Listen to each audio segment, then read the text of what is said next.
Well, history was made last night. Senator Sanders speaking to 10,000 people in the arena in Madison, 3,000 people standing outside trying to get in. 13,000 people showed up for the senator from Vermont in Madison. Now, I went to the homepage of the New York Times. The last time I did this was maybe 30 minutes ago. I started at 8 o'clock this morning and searched the word Bernie. They didn't even do an article about it. Time Magazine, their website, I can't find anything there. The corporate media, by and large, the cable networks, some of them have mentioned it in passing, and when they do, they basically ridicule it. They say, "Oh yeah, Madison, they have big demonstrations there. They hate Scott Walker. Those people show up in big numbers. What's the big deal?" But let me ask a question. If Rand Paul had pulled 10,000 people into a stadium last night, or Jeb Bush, or Chris Christie, or Hillary Clinton for that matter, or Martin O'Malley, anybody who's a political insider, don't you think that the networks would have, not the big networks, but the cable networks would have at least broken coverage to cover it? Now, Chris Hayes, to his credit, did actually break coverage last night, but it was before Bernie started talking. And Rachel had some nice things to say. She said, "Yeah, I feel the burn." She mentioned it. Good on them. But this is actually a big news story. This is a huge political news story. I said on Lawrence O'Donnell's show 2 days ago, Bernie Sanders could be the next FDR. We started the hashtag Bernie next FDR. And, we'll see where it goes. And there's an interesting piece. I mean, the only news media I can see that's actually covering this is Drudge. And of course, they, if there's anything that they hate, it's Hillary Clinton. So, why not cover Bernie Sanders, right? But like I said, like Bernie said, don't underestimate me. There's, this guy has a lot of juice and a long way to go. This is the last day of of the live week. Tomorrow is the 4th of July holiday. And typically we would have Bernie on as our Brunch with Bernie guest today in this hour. But I suspect he's recovering from the speech last night. I mean, it was an amazing thing. Louise and I laid in bed and watched it, not live. We watched it after it had happened and just, set a computer between us and watched it on YouTube. You can see the whole thing on YouTube. It starts about an hour in, I guess. They did like a 5-hour cut or something of the whole thing. But it's a hell of a speech. And I just wanted to share with you, since the corporate media will not, I promise you, I guarantee you, the corporate media will not communicate most of these messages, because these are messages that the corporate media and the other big corporations in this country and the rich people who control them they're really afraid of. They're actually afraid of it. I mean, you have opposition researchers now apparently working for Hillary. They had on Jean Shaheen T-shirts, or at least one of them did, and that campaign has been largely absorbed by the Clinton campaign in Vermont. And once again, I think Hillary Clinton's a fine candidate, and I would work for her to become president. That said, I think this is an indication that they're starting to take Bernie seriously. She had a couple of her opposition researchers apparently showed up in Vermont a day or two ago, going through 30 boxes of Bernie Sanders papers that they have at the I think it's the University of Vermont Library. It might be the Burlington Public Library. All his papers from when he was mayor of Burlington 30 years ago, when he was in the House of Representatives, all this kind of stuff. So anyhow, let me just share with you some of Bernie's speech last night. Here's clip one. This was the first thing he said. It was brilliant. Here it is. Let me just say a few words to my friends in the Republican Party about extremism. Can you hang on just a second, Shane? Pause that. He set that up by saying, I was welcomed to town. The Republican Party bought a billboard to welcome me to town. And the billboard says Bernie Sanders is an extremist. And by the way, we've edited all these clips to take out the applause because the applause lines were so long, I couldn't play a lot of these clips for you if we didn't. So you'll hear them being choppy, and it'll sound like he's just getting a little applause. The applause lines actually ran on very longer. So here's his response to the Republican paid-for billboard that said something like, I haven't seen it, but Bernie referenced it in his speech. Bernie Sanders is an extremist. Here he is. Let me just say a few words to my friends in the Republican Party about extremism.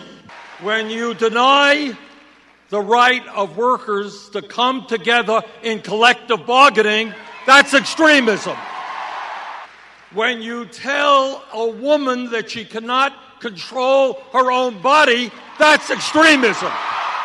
When you think a woman is a child and can't purchase a contraceptive, that is extremism. When you give tax breaks to billionaires and refuse to raise the minimum wage, that's extremism. So, this is like, Claire McCaskill, who was on Morning Joe and had attacked Bernie Sanders as being an extremist or a socialist or something. Somebody asked, please name 3 policies of his with which you disagree. And she got this deer in headlights look. I mean, she was there as a Clinton surrogate. She got this deer in headlights look because I frankly think she doesn't know. I think that the insiders in this town, the political insiders, are clueless about what's going on the streets out in America. I really think they don't know it. Here's clip number 2. This is Bernie from last night. But our views, which represent, in fact, the vast majority of the American people, are a little bit different. We believe that the time has come when people in Wisconsin, Vermont, and all over this country create a political movement which says to the billionaire class, you can't have it all. No. And what we are saying to the Koch brothers, Governor Walker, and all of those people is that this great country and our government belong to all of the people and not just a handful of very wealthy people. So, and this is, again, something I would be very surprised if the billionaires who own the network media and Comcast, who provides us with this lousy internet service that keeps dropping here in this building, now has renamed 30 Rock to the Comcast building. Isn't that interesting? Well, they own NBC and MSNBC, so what do you expect? I doubt we're going to hear a conversation on either of those networks about net neutrality, for example. Anyhow, I just don't think that they will play that clip. I can't imagine it. Do we have time for another one? We don't. We're running out of time. Okay, I'm gonna continue. We've got 20. Geez, how many of these do we have? 20. No, we got 30. We got 30 clips of Bernie Sanders speaking last night. I'm going to be playing them through this first hour. We'll intersperse them with your calls. It's Anything Goes Thursday on the 4th of July, on the edge of the 4th of July weekend. We'll be back in just a few moments, and so stick around. I think you're going to be blown away by the things that Bernie said, and I would, in particular, after I've played a lot of these, I would like to hear from my conservative and Republican and independent listeners. I mean, everybody's welcome to call, but I would in particular love to find out if anybody's having their mind changed or if they just think he's crazy. This is the Thom Hartmann Program.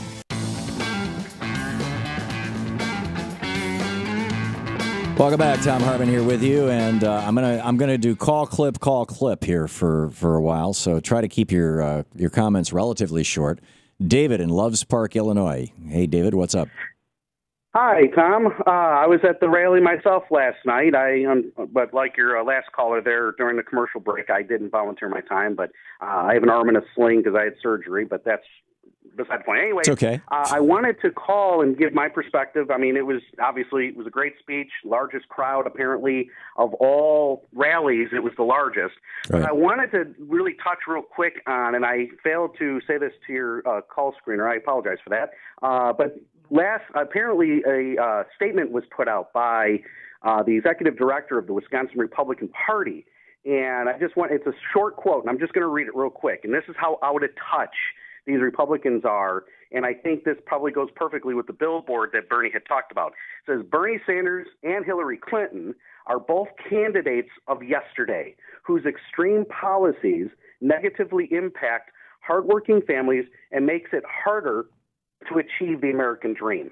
That is an actual statement that man put out. So they're playing the age card. Scott Walker's a young guy, and they're lying about their own policies. That's astonishing. That's astonishing. It's insane. Okay, David, thank you very much for the call, and thanks for sharing that with us. Okay, let's go to clip number 3 here. This is Bernie from last night. Let me be very clear about this. This campaign is not about Bernie Sanders. It is not about Hillary Clinton. It is not about anybody else. It is about you.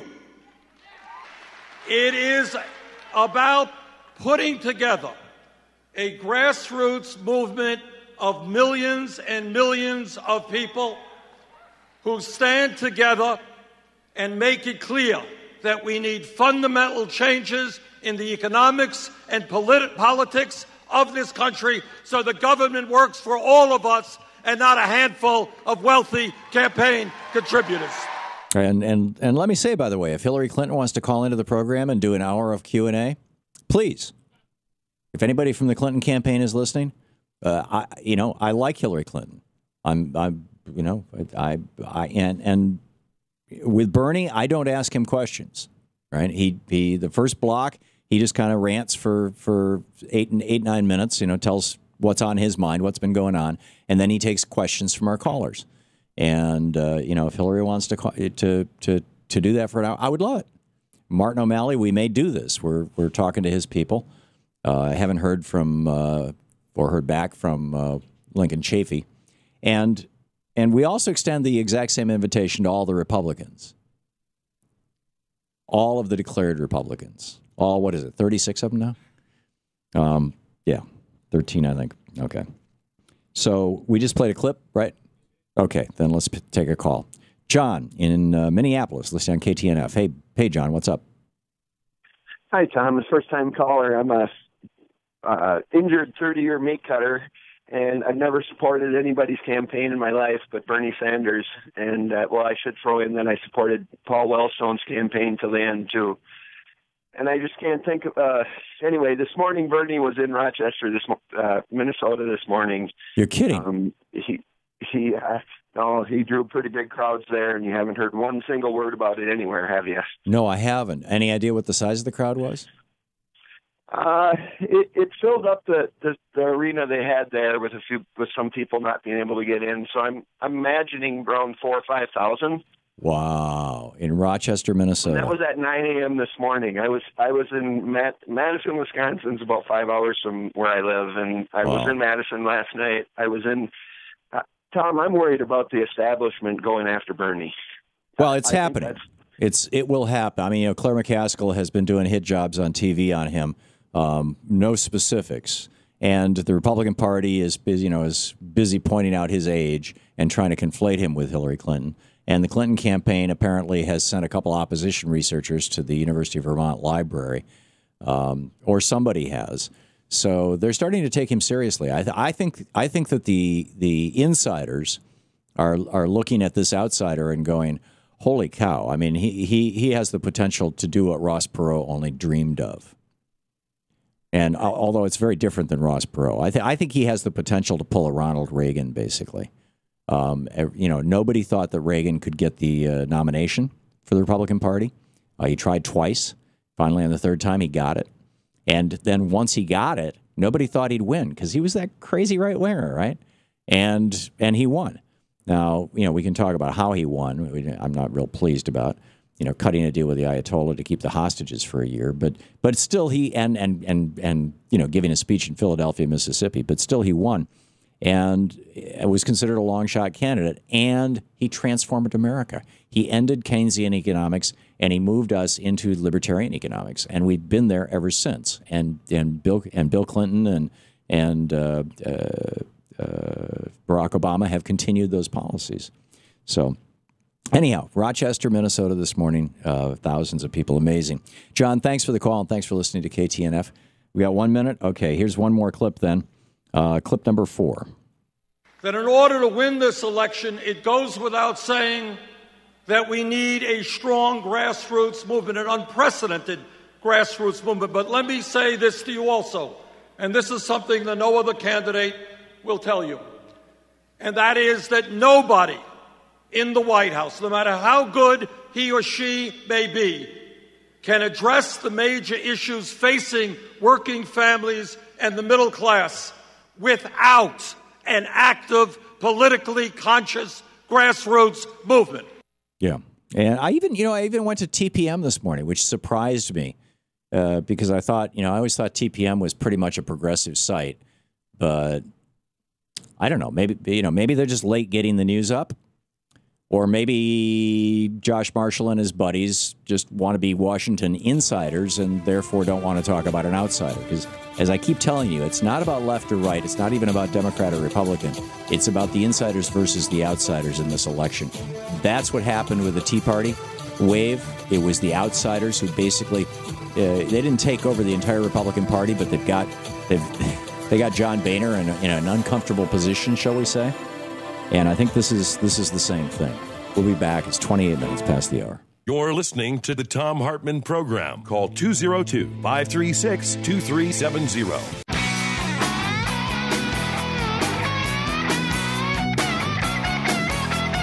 28 minutes before the hour. Welcome back. Thom Hartmann here with you. These are actually substantive policy issues that Senator Sanders is talking about. And I'm playing those of you who are longtime listeners to this show know that I've done entire days, in fact, where I just went through dozens and dozens of FDR clips or John Kennedy clips or Dwight Eisenhower clips because they said something. They just didn't do these banalities. I mean, Scott Walker has now, he was, when he was in Wisconsin, he was, and running for governor, he said, well, gay marriage is not that big a deal. Now he's in Iowa. He's trying to be a right-wing, nominee. He's like, I'm going to constitutional amendment to stop it. He flip-flops on these issues over and over again. This is the third major one that he's flip-flopped on. And it's because, he's a politician. He's putting his finger to the wind, or his polling companies, or the very, very expensive consultants and pollsters that the Koch brothers are buying for him are telling him, no, say this. Well, nobody's saying that to Bernie. What Bernie is saying is what Bernie has been saying since he was 22 years old. So anyhow, we're going to go back and forth between clips and calls. Here is clip number 5. And that is what this campaign is about. What this campaign is about is creating a political revolution in America. A revolution which takes on the greed of Wall Street and corporate America. A revolution which takes on the reality that the Republican Party is essentially owned by big money interests, and too many Democrats are owned by big money interests.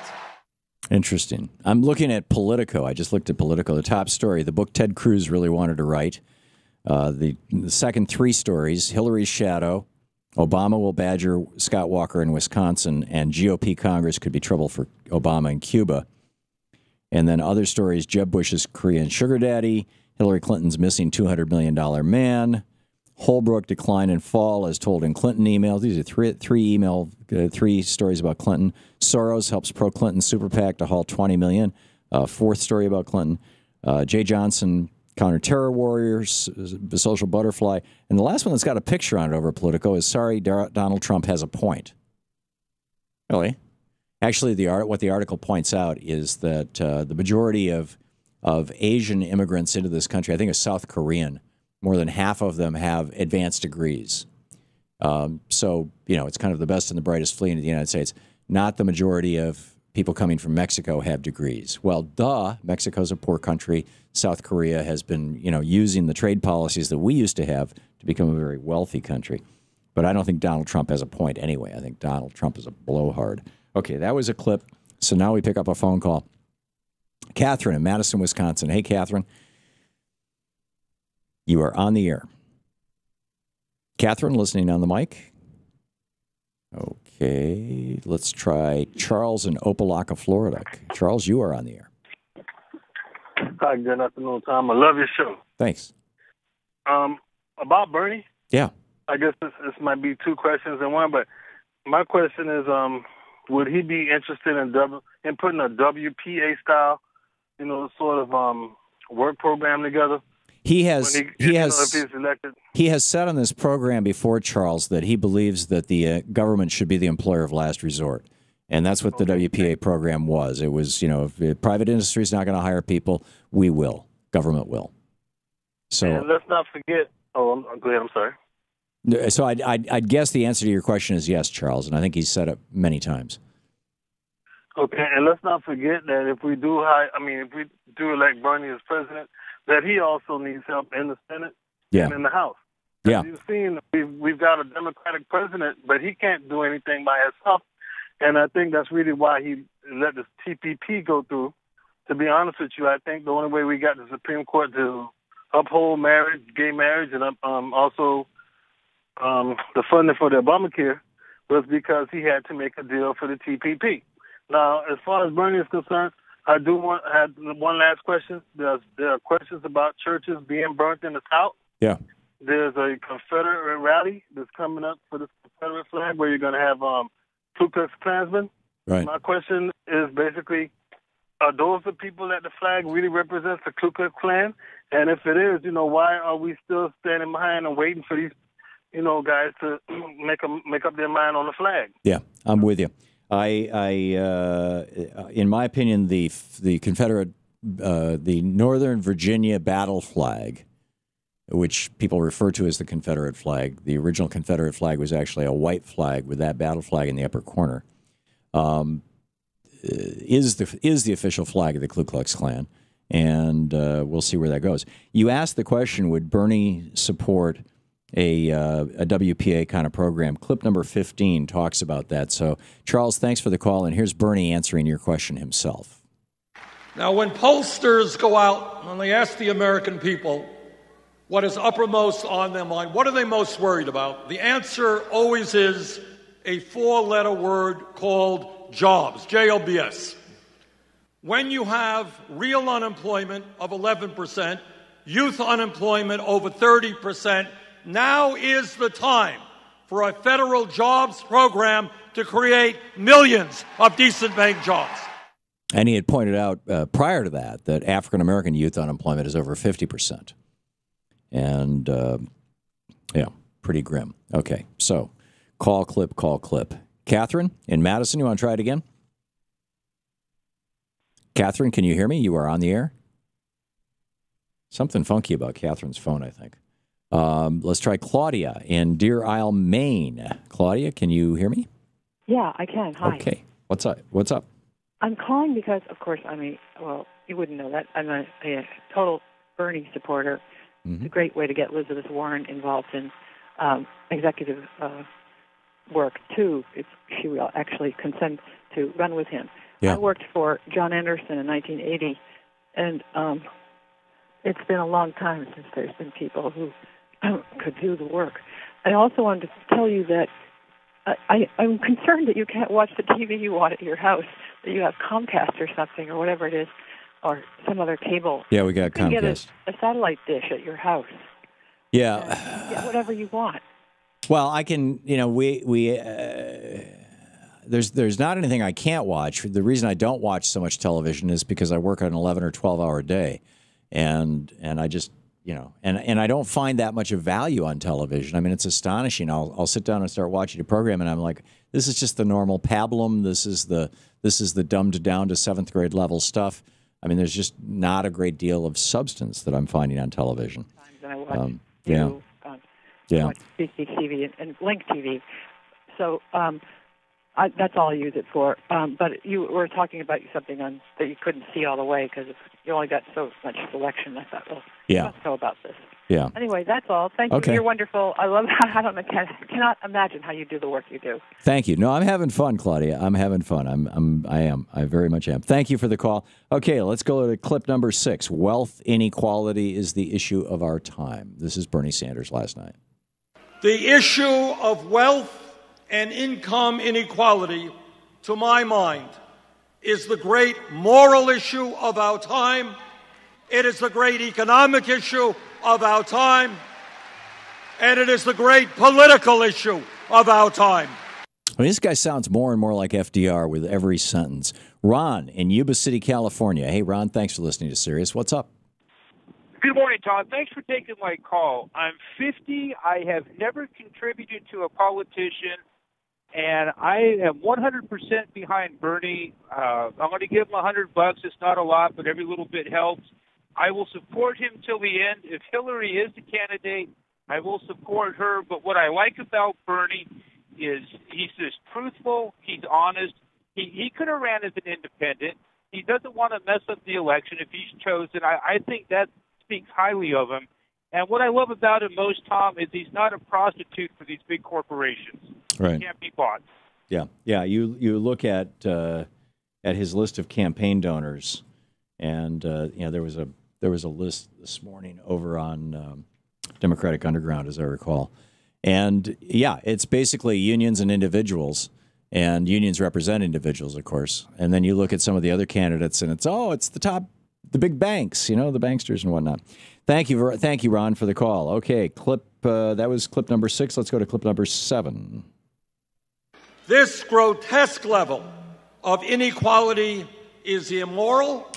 It is bad economics. It is unsustainable, and it is not what the United States of America is supposed to be about.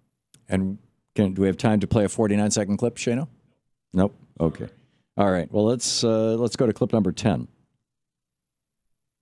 So our job, in fact, is to create a new criminal justice system. Our job is police department reform. Our job is to make sure that young African Americans can walk down the street without being abused or worse. Our job is to have the best educated population in the world, not the country with the most people in jail. He was talking about, criminal justice system reform. We really need to fix it from the top down. And we really do. We have more, as Bernie pointed out last night, we have more people in prison than any other country in the world. That should not be the legacy of America. I realize it was, Reagan's and Nixon's racist war on drugs, but it should not be the legacy of America. We'll be back. You're listening to Thom Hartmann. Visit ThomHartmann.com for audio and video archive. 15 minutes before the hour.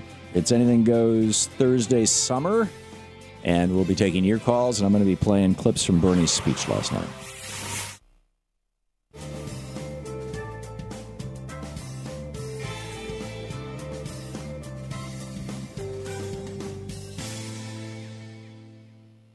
Okay, let's just take a call here. Norma in Montgomery, Alabama. Hey, Norma, thanks for watching Free Speech TV. Good morning, Dr. Tom. Well, it's still morning for me. I made my vote for Bernie when I ordered my I Love Brunch with Bernie Bear, and Bernie is my candidate. And so far as I'm concerned, these people who don't have any faith or they don't want Bernie are nuts. If they think Bernie is too old, they need to do some research. You can use any engine you want to pull up the biographies of these people like Orrin Hatch, John McCain, and one of my senators, Shelby. Shelby will be 82 next year at the election. If anybody's worrying about Bernie's age, they need to look at these people who are 10 years younger who are making our law. 10 years older who are making our laws. Right. But what really scares me is that they have a man named Jim Webb waiting in the wings to be put on the Democratic ticket. And he has a Navy background, and I don't want a president who will take us to war with Russia. And also, if Bernie is president, we need Sherwood Brown, because he's one of the few people who has a background in Russian studies, to be our vice president or our secretary of state. Sherwood Brown? He can handle. Yes. The senator from Ohio has a background in Russian studies? Yes, you can look this stuff up. It's very easy. Like I did not know. Search engines are great things. Yeah. Yeah. And anybody who really wants to support Bernie, they need to do like that guy Charles said, get out and look at the people that are serving you now. Did they vote for the TPP in the House or any of the other programs? Did they did their senator vote for it? And please remember that they also took $711 million out of Medicare over the next 6 years to create job training, which is handled by the Department of Labor, which has employment services and the job training program already. Right. Aren't those people already funded? Well, sort of. What they're expecting is that once the TPP passes, there'll be a large number of Americans who are going to lose their jobs to Vietnam and Brunei and Malaysia, where they allow slave labor, things like that. Yeah, and so, if you really want Bernie and you really want him to be able to fix our country, we are going to have to give him a foundation to work with. Right. And that means primarying these people, finding somebody, Tom Clancy used to write in his little books about sending your preacher, sending your pharmacist, send your plumber, send your neighbor to Congress. And we have people, particularly women all over this country, who work in administrative positions, who know how to handle a business. Turn around and look at them and see if you've got one you can send to the House or send to the Senate. Right. But like I said, I'm worried about them I think they know Bernie is a serious threat. They were very critical last night on the last word, and that made me angry. Really? On Lawrence O'Donnell's show? Yes. You really do need to get the satellite, because then you can watch Amy on Link, and you can watch the documentaries that are so important. Oh, I can watch Amy right now. We've got a Roku box, and we can easily pull up Free Speech TV on the Roku box. It's just like I said. I start my workday around 8:30, and I end it around 9 o'clock, a.m. and p.m. And it's just there's not much time to watch TV in there. But Amy Goodman is wonderful. She is the Walter Cronkite of our day. Norma, thank you for the call. Great to hear from you, and thanks for watching Free Speech TV. We'll be right back.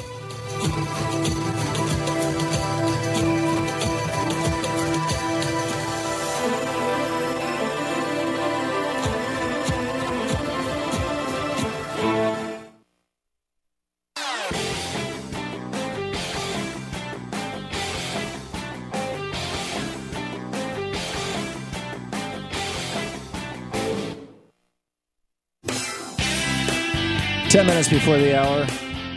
I got 30 clips here from Bernie's speech last night. We're not quite 10 through, but there was one that was such an echo of another speech that I heard that I want to play the other speech first and just juxtapose these for you, and then I'll pick up the next call.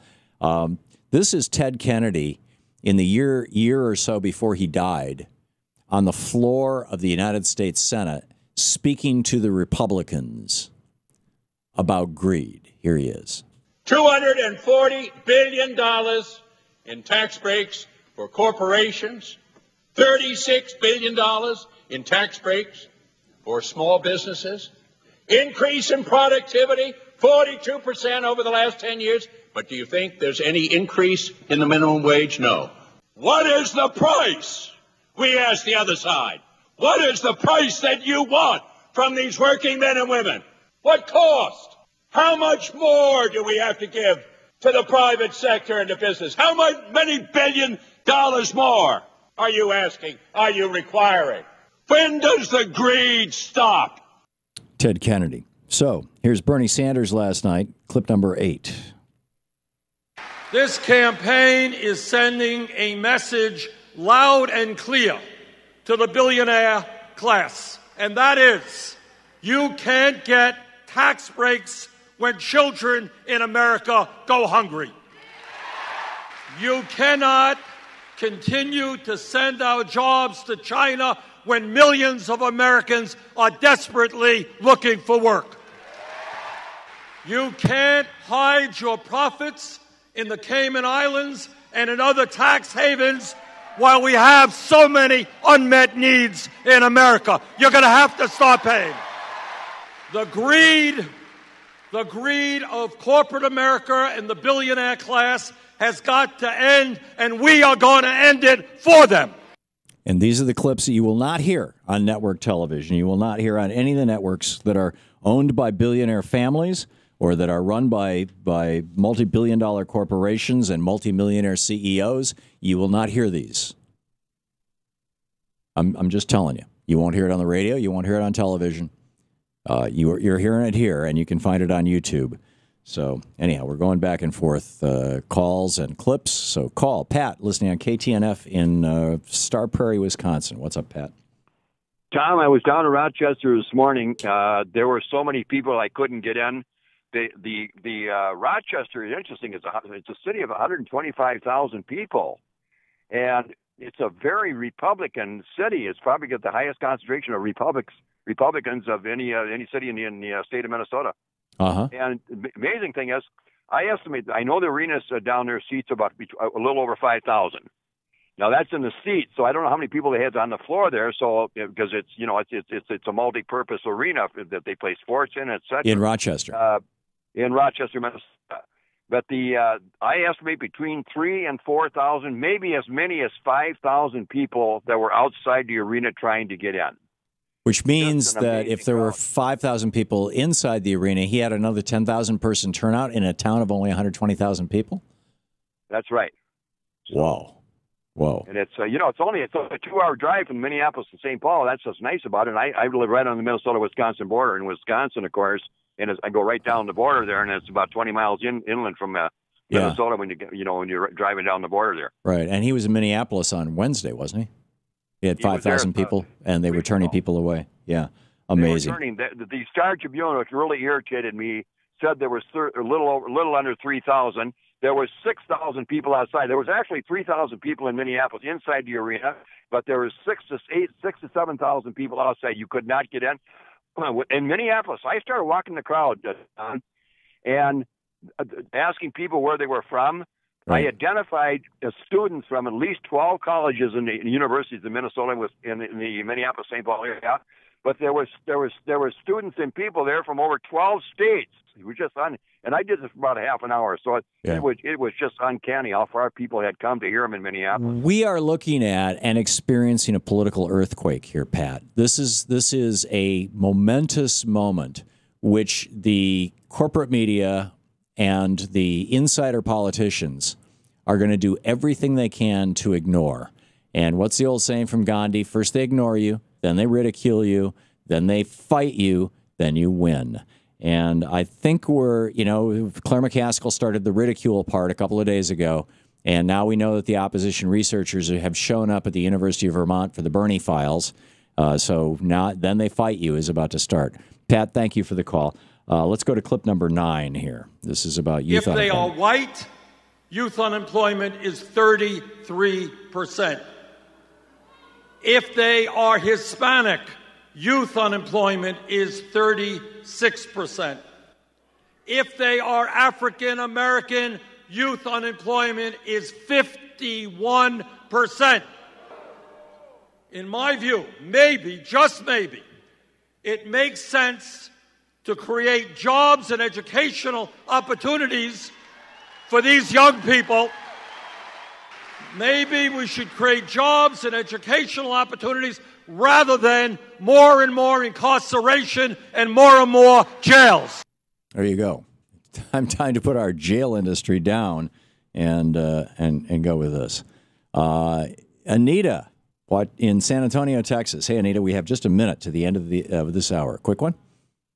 I'll try. Hi, Tom. Hi. Yeah, I was listening to Fox and Friends this morning, and they had on one of these dial testing, like a Frank Luntz type companies, and they put a clip of Donald Trump, Chris Christie, and Bernie Sanders on, and it wasn't even one of Bernie Sanders' best. They gave Donald Trump got an F, Chris Christie, according to this dial testing company, probably a conservative dial testing company, Donald Trump got an F, Chris Christie got a C-, and Bernie Sanders got a B+. Whoa! See, this is my point. I don't think he has said anything so far other than calling out the Republicans as extremists, that the average Republican voter would not agree with. No, and they did not look happy on Yeah, I can imagine they didn't look happy. Bernie Sanders beats Donald Trump and Chris Christie on Fox. Amazing. Anita, thank you very much for the call. Thanks for sharing that with us. And thanks for watching Fox so I don't have to.